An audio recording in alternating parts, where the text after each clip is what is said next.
The ice did not care about her doctorate. It did not care about the years she had spent studying cryospheric geomorphology or the complex fluid dynamics models she could run in her sleep. Here, on the Greenland ice sheet, 200 miles north of the nearest permanent settlement, the ice was a singular sovereign entity.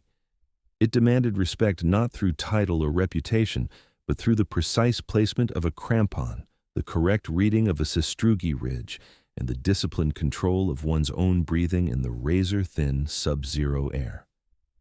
Dr. Eris Thorne understood this compact. She held up her end of the bargain. She drove the ice axe into the hard, wind-scoured surface, the pick biting with a satisfying thud. Her gloved hands, though numb, moved with an economy born of relentless practice. She was on the final ascent of a calibration exercise, a solo navigation run across a notoriously unstable glacial spur. The objective was to plant a seismic sensor at a predetermined coordinate, using only a compass, a chronometer, and a topographical map. No GPS, no satellite link, just a woman, her tools, and the unforgiving landscape. Her breath plumed in the crystalline air, each exhalation a cloud of her own dwindling warmth. The wind, a constant keening pressure, tried to peel her from the slope. It was a physical force, an invisible hand pushing, always pushing. She leaned into it, making its antagonism part of her balance. Her world had shrunk to the next 4 feet of ice, the ache in her quadriceps, and the rhythmic count in her head. 100 paces, check bearing. 100 paces, check incline. Repeat. The monotony was a shield against the vast, terrifying emptiness of the polar desert around her. Finally, the ground leveled. She had reached the designated grid reference. Pulling the sensor from her pack, a sleek cylinder of titanium and wiring, she began the delicate process of installation. Her fingers, stiff with cold, fumbled with the locking pins. She paused, tucked her hands into her armpits, and forced blood back into them, the returning circulation a wave of pins and needles. Patience. The ice punished haste. Once the sensor was buried and its small antenna aligned with the magnetic pole, she keyed in the activation sequence. A tiny green light blinked once, a fragile spark of technology in a world of primordial power. Mission complete. The return journey would be just as grueling, but the psychological weight was lifted.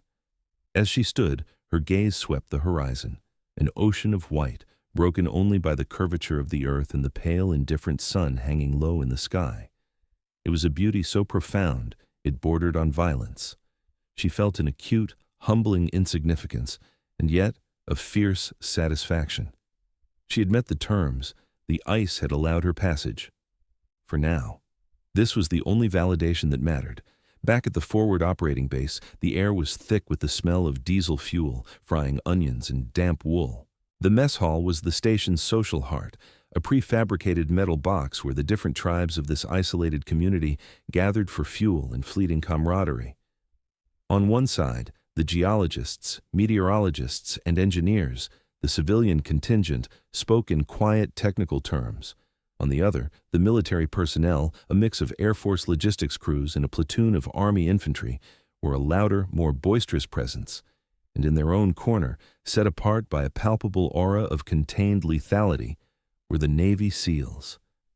They were here for a specialized cold-weather training cycle, and they moved with a quiet, watchful intensity that set them apart from everyone else. Oris collected a tray of food, her body craving calories after the exertion of the exercise. She found an empty spot at a table near the civilians, nodding to a Danish glaciologist as she sat. The low murmur of conversations was a welcome change from the screaming silence of the ice sheet. She ate mechanically, her mind already replaying the navigation run, analyzing her pace and efficiency. Well, look what the blizzard dragged in. The voice was a low drawl, thick with unearned confidence. Eris didn't look up immediately. She knew the voice. Sergeant Rex Fallon, U.S. Army. A man whose personality seemed to be an unstable composite of swagger and resentment. He and his two subordinates, Corporal Davies and Specialist Riggs, often held court in the mess hall, their laughter always a few decibels too loud. "If it isn't Dr. Snow White," Fallon continued, his shadow falling over her tray. His two companions snickered on cue. "Figured you'd be frozen solid by now, or did you get lost and have to call for a helicopter rescue?" Eris finished chewing a piece of reconstituted potato before finally lifting her gaze. Her eyes, a pale, clear gray, met his. She offered no smile, no reaction. The exercise was completed as planned, Sergeant. As planned, he mimicked in a high-pitched, mocking tone. You hear that, boys? She had a plan. Probably involved a color-coded binder and a lot of charts. He leaned closer, placing his meaty hands on her table. The smell of stale coffee and sweat washed over her. This is the real world, Doctor. Out here, plans get you killed. Guts and grit are what count, something you wouldn't know anything about. She took a slow sip of water, her movements deliberate. The civilian scientists at her table had gone quiet, their eyes fixed on their plates.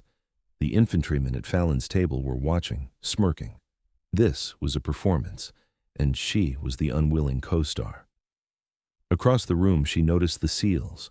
Most were focused on their food, but she caught the eye of their senior enlisted man, Master Chief Petty Officer Elias Vance. He was an older man, his face a roadmap of hard-won experience. He wasn't looking at Fallon, he was looking at her, his expression unreadable but attentive. My work is to ensure that guts and grit are not wasted due to preventable environmental factors, Eris said, her voice even and devoid of emotion. It's a force multiplier. Fallon laughed, a harsh, barking sound. Force multiplier? You're a liability. A civilian in a combat zone. We're out here training for war, and we have to babysit some lab coat who's probably never held anything heavier than a calculator. The tension thickened. This was a familiar ritual of exclusion, a way for men like Fallon to reinforce their own sense of belonging by targeting an outsider. Eris had faced it at every stage of her career, in university labs dominated by older men, at research stations staffed by skeptical roughnecks, and now here. Her response was always the same, quiet, factual, and unyielding. She refused to engage with the emotion, the ego. She engaged only with the flawed premise. My contract is with the Naval Special Warfare Command, she stated simply. My presence was deemed necessary for the operational success of this training cycle. If you have a complaint with that, I suggest you file it through your chain of command. Fallon's face darkened. Her calm, procedural response had robbed him of the emotional reaction he craved. He had wanted fear, or anger, or indignation. He had received only clinical dismissal. His frustration curdled into something uglier. He reached out and planted a heavy hand on her shoulder. It was a clear violation, a physical assertion of dominance that crossed an unspoken line. Maybe you need to learn some respect, Doctor. His grip tightened, fingers digging into the muscle above her collarbone. The mess hall, which had been a low hum of noise, fell silent. Every eye was on them. Davies and Riggs shifted on their feet, the smirks on their faces fading into uncertainty. This was no longer just hazing. Before Eris could react, a calm, low voice cut through the silence like a knife. Sergeant. It was Master Chief Vance. He hadn't moved from his table, hadn't raised his voice, but the single word carried in weight that made Fallon flinch as if struck. The sergeant's head snapped toward the SEAL's corner. Vance was holding a coffee mug in one hand, looking at Fallon with an expression of profound disappointment. He didn't need to say anything else. The entire SEAL platoon had stopped eating. They weren't standing, they weren't shouting. They were simply watching, their collective silent attention a far more potent threat than any overt display. It was the focused stillness of 40 predators who had just noticed something distasteful in their territory. Fallon's hand dropped from Eris's shoulder as if it had been burned. A flush crept up his neck. He had misjudged the room. He had assumed the SEALs, the apex warriors of this base, would share his disdain for the civilian scientist. He had been wrong. He tried to recover his swagger, straightening up and sneering. Just having a conversation, Master Chief. Vance took a slow sip of his coffee. Your conversation is over. Go finish your meal. His voice was flat, an order disguised as a suggestion. It was not open to negotiation.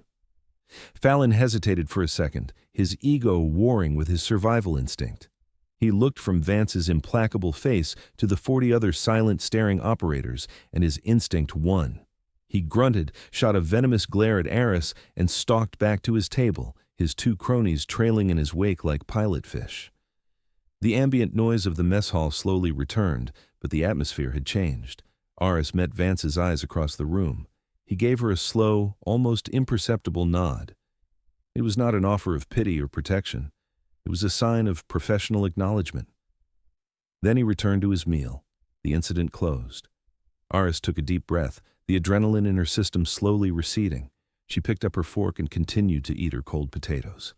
The first test was over. The next day, the chill of the briefing room was a different kind of cold from the ice sheet. It was the sterile, air-conditioned cold of processed information and high-stakes planning.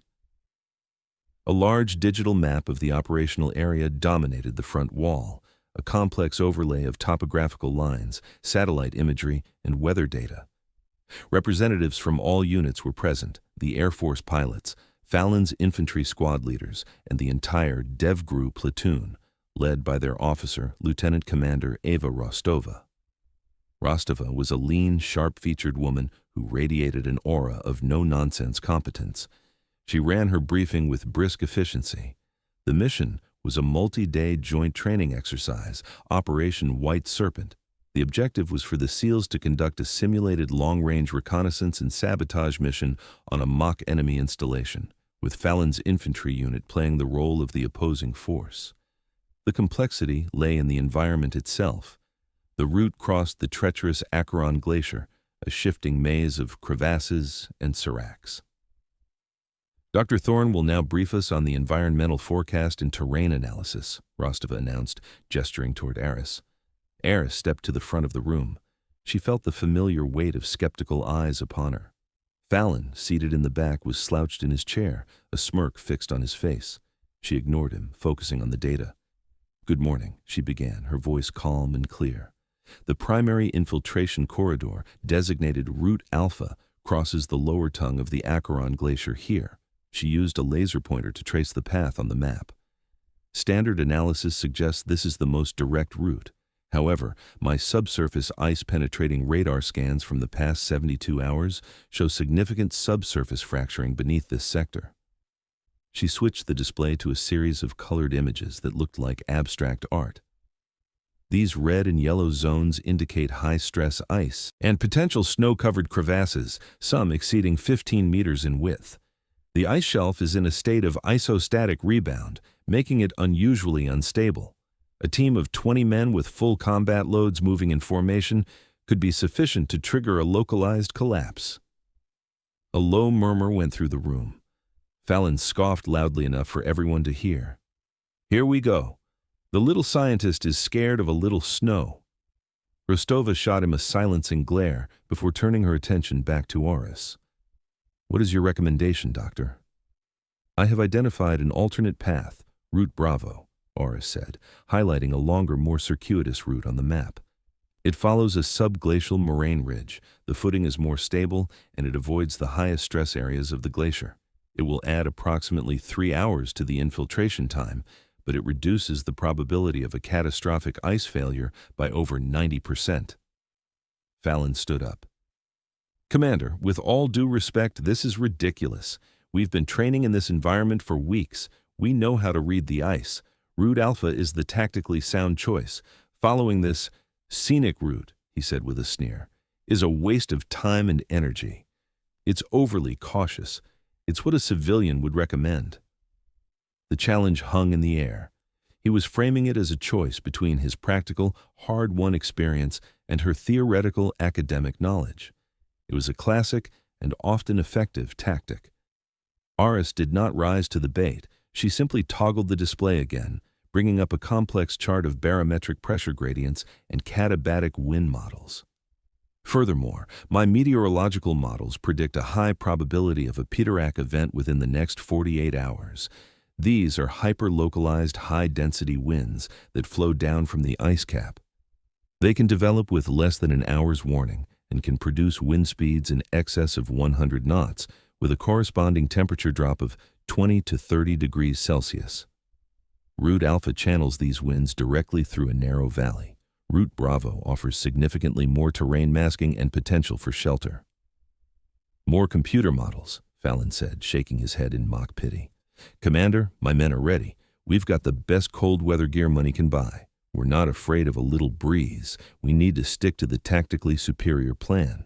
Commander Rostova stood silent for a long moment, her eyes moving from Fallon's belligerent face to Aris's impassive one, and then to the data on the screen.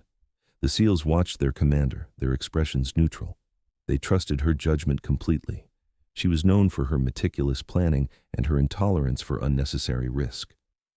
Finally, Rostova spoke, her voice leaving no room for argument. "We are not in the business of being afraid, Sergeant.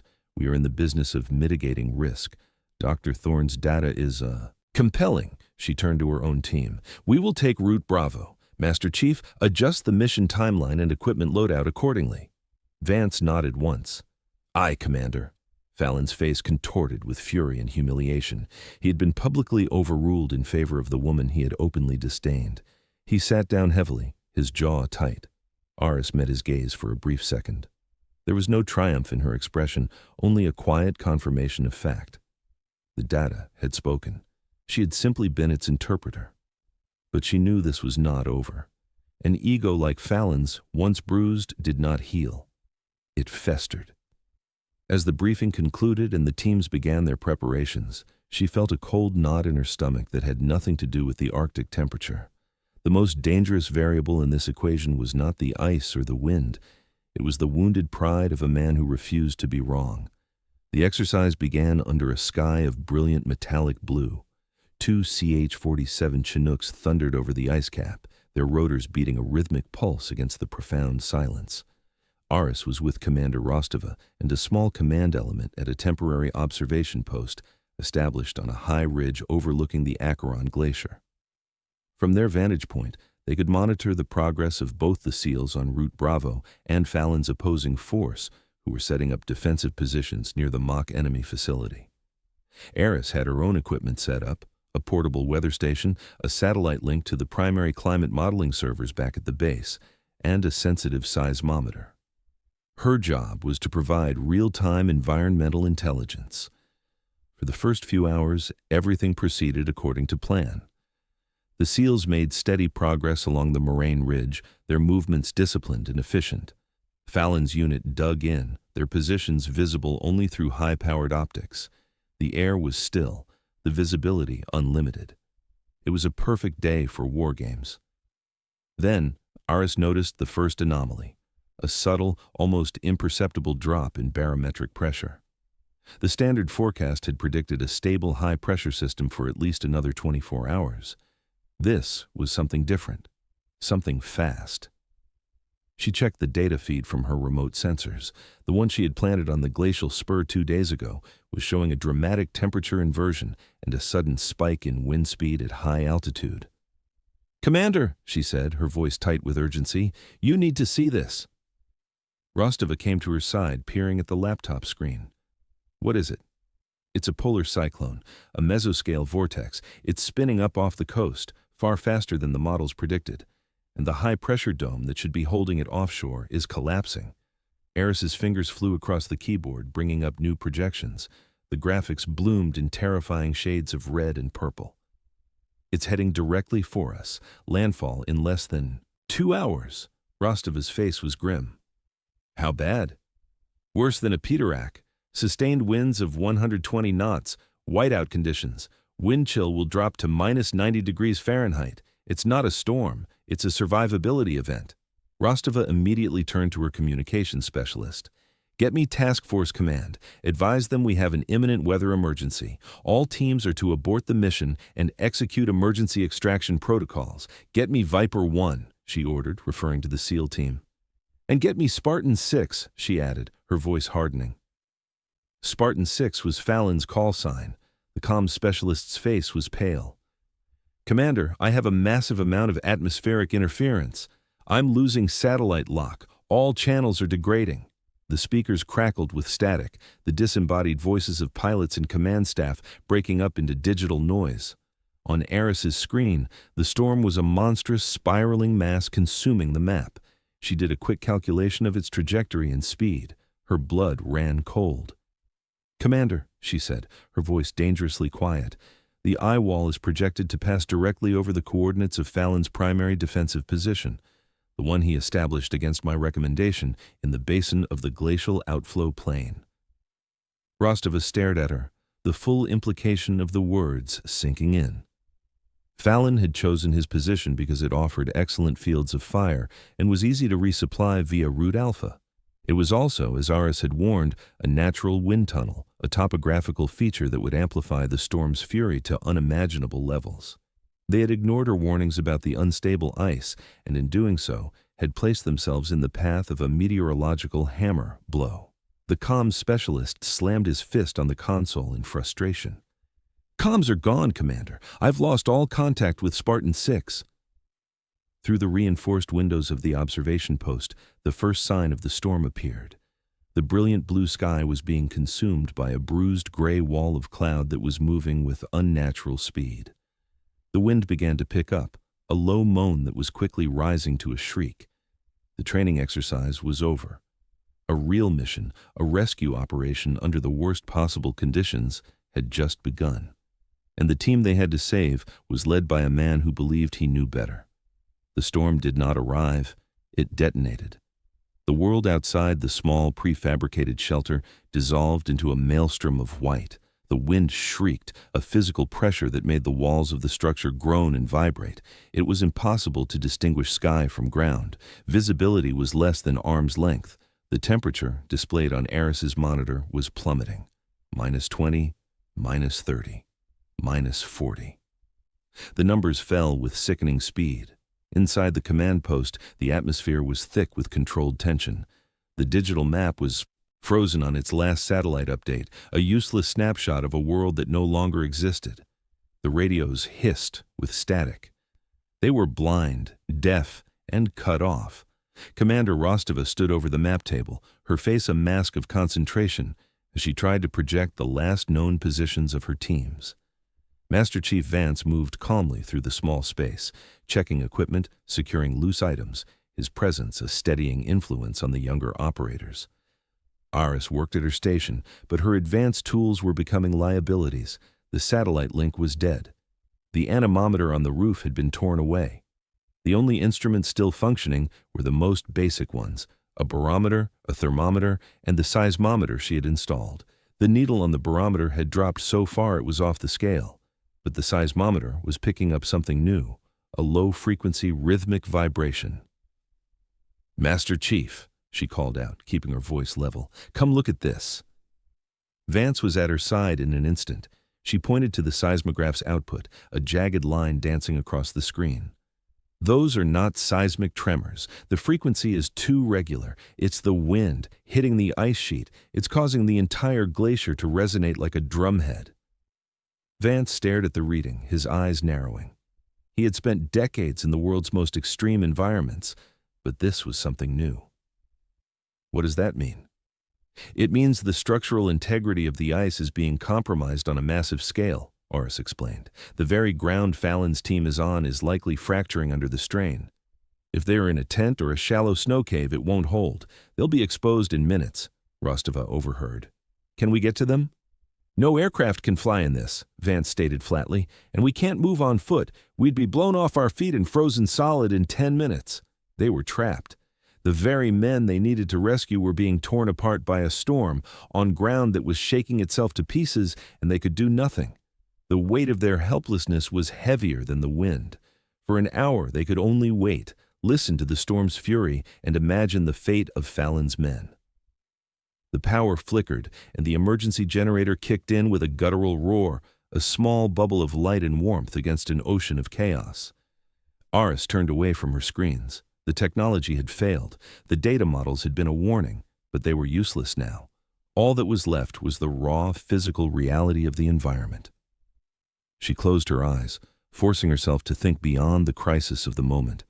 She pushed aside the electronic data and accessed a different kind of map, one she had built in her mind over years of study.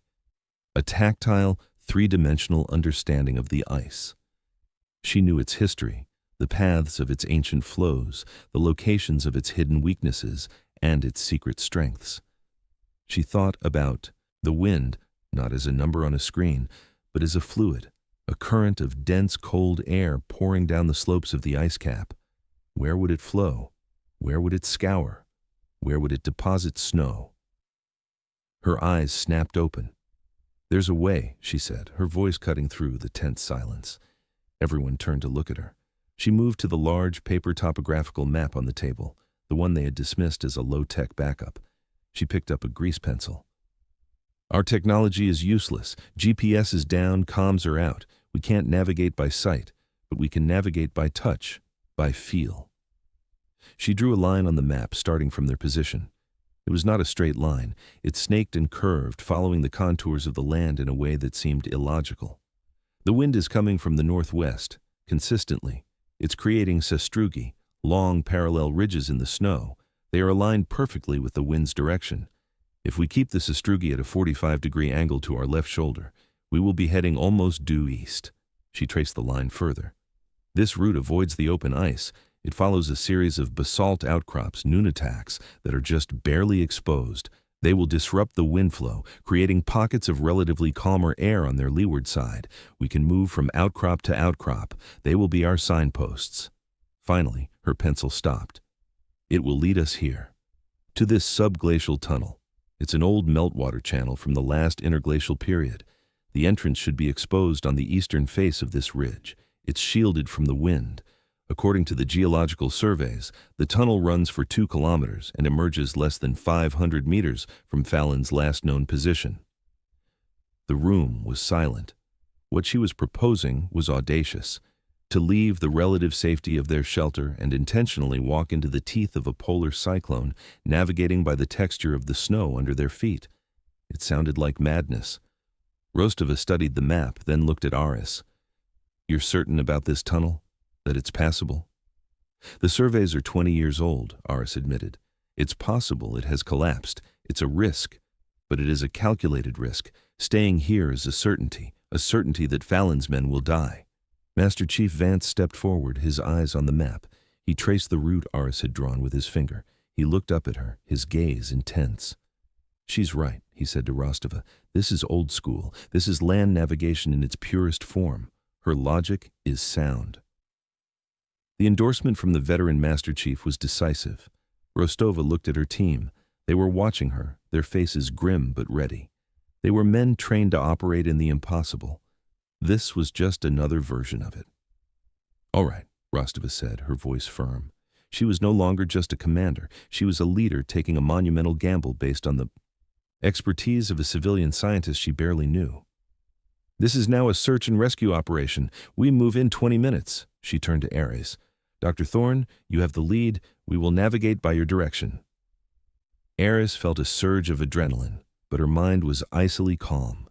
She was not a soldier. She had no authority here. But in this specific, desperate situation, her knowledge was the most valuable weapon they had. She had not asked for command, but it had been given to her through the undeniable force of logic. The SEALs, men who lived and died by competence, recognized it instantly. They began to prepare, their movements economical and purposeful. They were putting their lives and the lives of Fallon's men in her hands. She looked out the window at the swirling vortex of white. The ice had demanded respect. Now it demanded a test. The moment the hatch opened, the storm seized them. It was a solid wall of force and sound that stole the breath and scoured the skin. Aris pulled her goggles down, cinched her hood tight, and leaned into the wind, her body angled like a tree on a windswept coast. The world was gone, replaced by a roaring, featureless void. Beside her, the SEALs formed a tight column, linked by safety tethers. They were shadows, dark shapes in the maelstrom.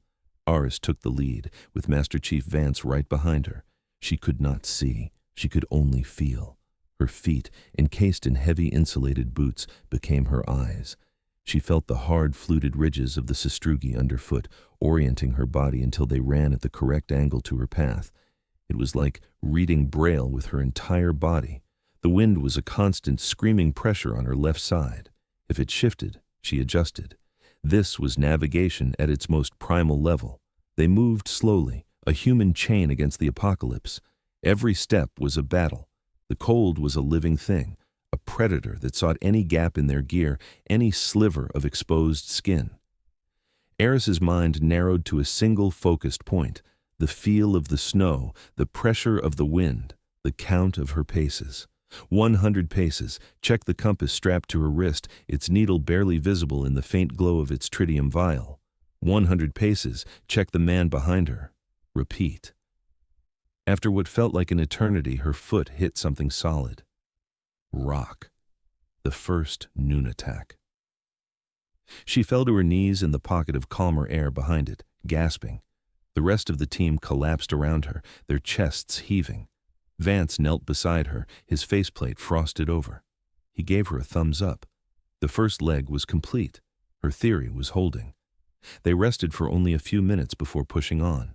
They moved from one island of rock to the next, crossing the raging rivers of wind that separated them. Eris's mind was a fine-tuned instrument, processing the subtle shifts in the terrain, the changing texture of the snow. She was no longer a scientist in a lab. She was an extension of the environment itself, reading its language, flowing with its violent currents. The SEALs followed without question. They recognized her mastery. In this world, she was the expert. She was their guide.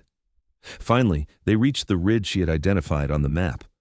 According to her calculations, the entrance to the subglacial tunnel should be somewhere on this face, but the face was a sheer wall of snow and ice, plastered by the storm. There was no obvious opening. Doubt, cold and sharp, pierced through her concentration. Had she been wrong? Had she led these men on a fatal fool's errand? Vance must have sensed her hesitation. He put a hand on her shoulder, his voice barely audible over the wind.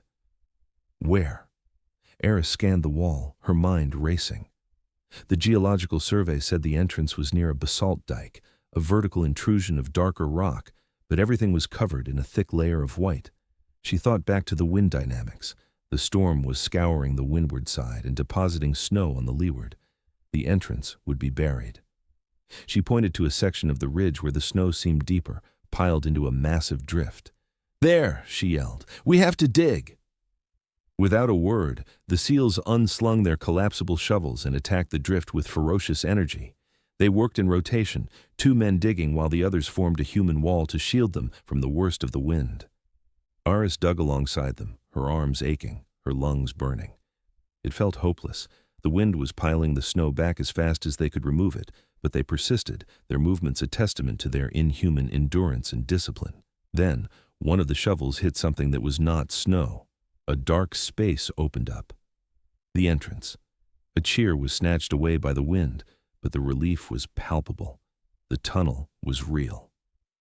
Vance and another SEAL went in first, their headlamps cutting beams into the absolute darkness.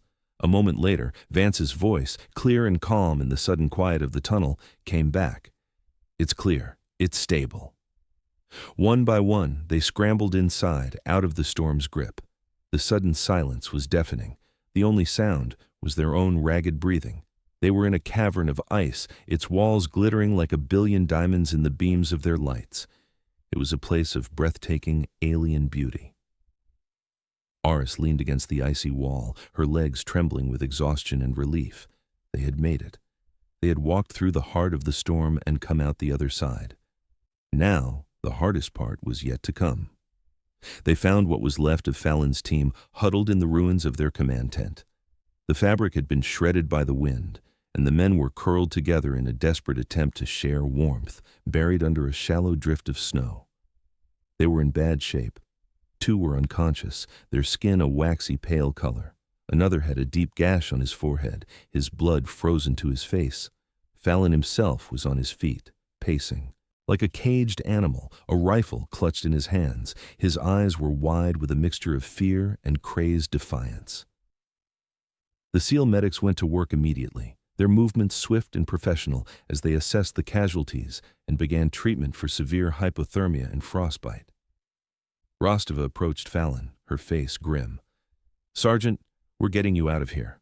Fallon spun to face her, leveling his rifle. Stay back. All of you, he screamed, his voice raw. His men, the ones who were still conscious, looked at him with dazed confusion. Davies and Riggs were among the most severely hypothermic, their lips blue. Fallon, stand down, Rostova commanded, her voice sharp. Your men need medical attention now. I'm in command here, he bellowed. You're not. You and your pet scientist, you think you know everything. This is your fault."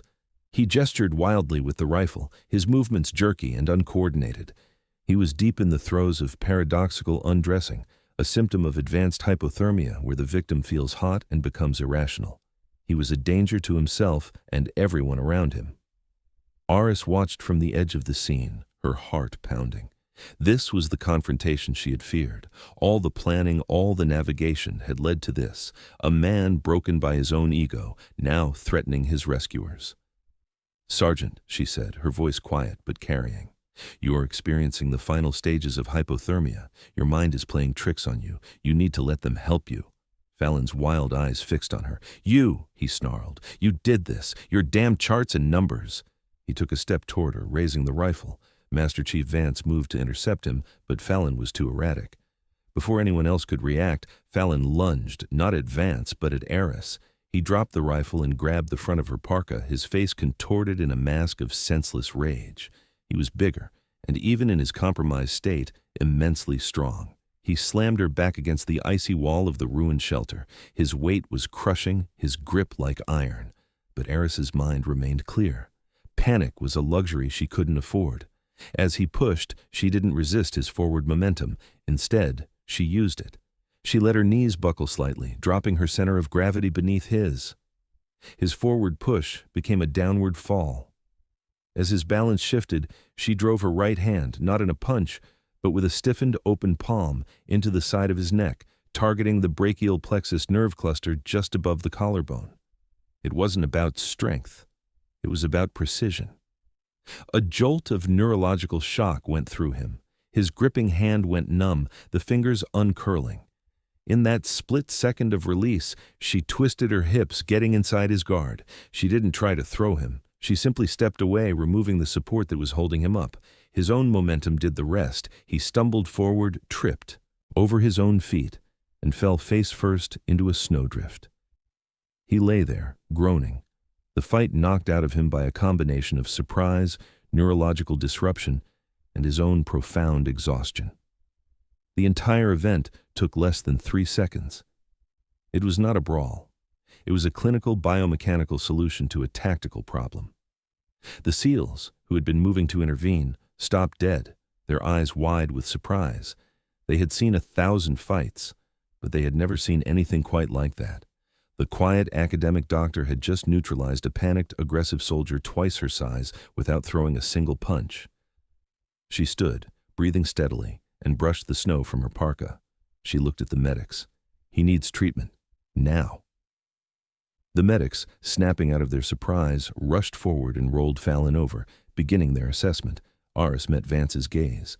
His expression was one of profound, unadulterated respect. The test was truly over. The debriefing room back at the main base was warm and quiet, a stark contrast to the chaos of the storm, which had finally blown itself out. The survivors of Fallon's squad, recovering in the medical bay, had already given their statements. Now, Fallon himself sat before a panel of senior officers, his face sullen, his arm in a sling, not from Aris, but from severe frostbite. Commander Rostova, Master Chief Vance, and Aris were there to give their account. Fallon's version of events was a masterwork of self-serving fiction. He claimed his equipment had failed, that the storm was an unforeseeable act of God, and that he had been performing heroically to save his men when Rostova's team had arrived and, in his words, interfered with his command. He painted Aris as an inexperienced civilian whose bad advice had nearly gotten them all killed. When he was finished, the presiding officer, a stern-faced colonel, looked at Commander Rostova. "Commander, your report." Rostova stood. She did not look at Fallon. She spoke in a calm, factual tone, detailing Aris's initial warnings in the briefing, Fallon's public dismissal of them, and his decision to place his men in a geographically vulnerable position. She recounted Aris's prediction of the storm, the failure of their communications, and Aris's brilliant, unconventional navigation plan that had led them through the heart of the cyclone. Finally, she described the scene they had found, the state of Fallon's men, and his irrational, violent behavior. Sergeant Fallon's actions demonstrated a catastrophic failure of leadership, Rostova concluded. His refusal to heed expert advice directly endangered the lives of his soldiers. Conversely, Dr. Thorne's expertise, courage, and clear-headedness under extreme pressure were solely responsible for the successful rescue of all personnel. Without her, Spartan Squad would not have survived. She led my team of operators through impossible conditions. I have never witnessed a finer display of specialized skill and raw grit. The colonel then looked to Vance. Master Chief, do you concur with this assessment? Vance stood, his presence filling the room. I do, sir. I've served for 30 years. I've seen operators of every stripe. Dr. Thorne is one of the most competent human beings I have ever had the privilege of serving with. She saved 12 lives that day, Sergeant Fallon's included. The weight of their combined testimony was absolute. The word of a decorated DevGru commander and a legendary Master Chief, backed by the unified reports of an entire SEAL platoon, was unassailable. Fallon's narrative crumbled into dust. He sat, stunned and silent, as the colonel informed him he was being relieved of his duties, pending a full court-martial for dereliction of duty and conduct unbecoming. Later that evening, the mess hall was quiet. The infantrymen who had once laughed at Fallon's jokes now avoided Aris's gaze, their expressions a mixture of shame and awe. The story had spread like wildfire. As Aris sat alone with a cup of hot tea, a young SEAL, no older than 22, approached her table. He placed a freshly baked cookie on her tray. On behalf of the platoon, ma'am, he said quietly. Thank you. He nodded respectfully and returned to his table, where 40 of the world's most elite warriors were watching. None of them said a word. They didn't have to. The gesture, and the profound silence that accompanied it, said everything. The mockery had been replaced by a deep, earned respect. The next morning, Aris stood outside, looking at the Acheron glacier. The storm had passed, leaving behind a world scoured clean, glittering under a pristine sun. The air was calm, the ice serene. Master Chief Vance came and stood beside her, sipping a cup of coffee. They stood in comfortable silence for a while, watching the light play across the vast expanse of white. You'll be a legend in the community, you know, Vance said, his voice a low rumble. The scientist who walked a SEAL team through a polar cyclone. They'll be telling that story at Bud Ass for the next 20 years. Aris gave a small, wry smile. I wasn't trying to be a legend. I was just trying to get the math right.